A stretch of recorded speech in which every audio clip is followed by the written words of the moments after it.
Et si l'Afrique n'avait jamais été colonisée? Pas d'exploitation, pas de frontières tracées à la règle, pas d'empires européens contrôlant le continent. Comment serait notre monde aujourd'hui? Une utopie? Une autre superpuissance mondiale? Accroche-toi, car on va réécrire l'histoire pendant quelques minutes. L'Afrique libre du 19e siècle. Imagine le 19e siècle sans les conquêtes coloniales. Les grands royaumes africains, le Mali, le Bénin, le Congo, le Zoulou, continuent de commercer librement avec l'Europe, l'Asie et les Amériques. L'or, le cuivre et l'ivoire s'échangent contre des technologies et des idées, pas contre la domination. Les universités de Tombouctou, de Fès ou de Gondar deviennent des pôles du savoir moderne. Les Africains inventent leur propre système politique, mariant tradition et modernité. Et surtout, le continent reste uni dans sa diversité, sans frontières arbitraires divisant les peuples. Un autre ordre mondial, au lieu d'être le continent à développer, l'Afrique devient un acteur majeur du commerce mondial. Les échanges entre un empire Ashanti industrialisé,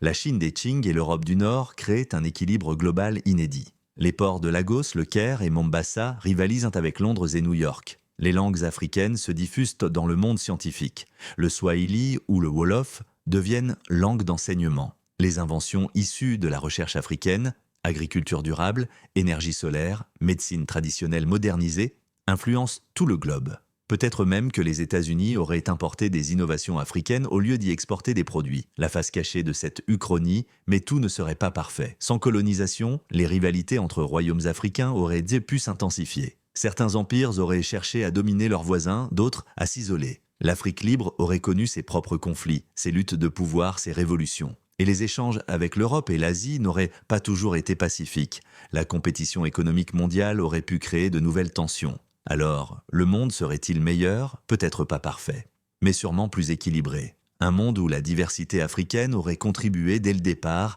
à écrire l'histoire mondiale, pas seulement à la subir. Et toi, comment imagines-tu ce monde sans colonisation? Dis-le dans les commentaires et n'oublie pas, l'avenir s'invente aussi en réécrivant le passé.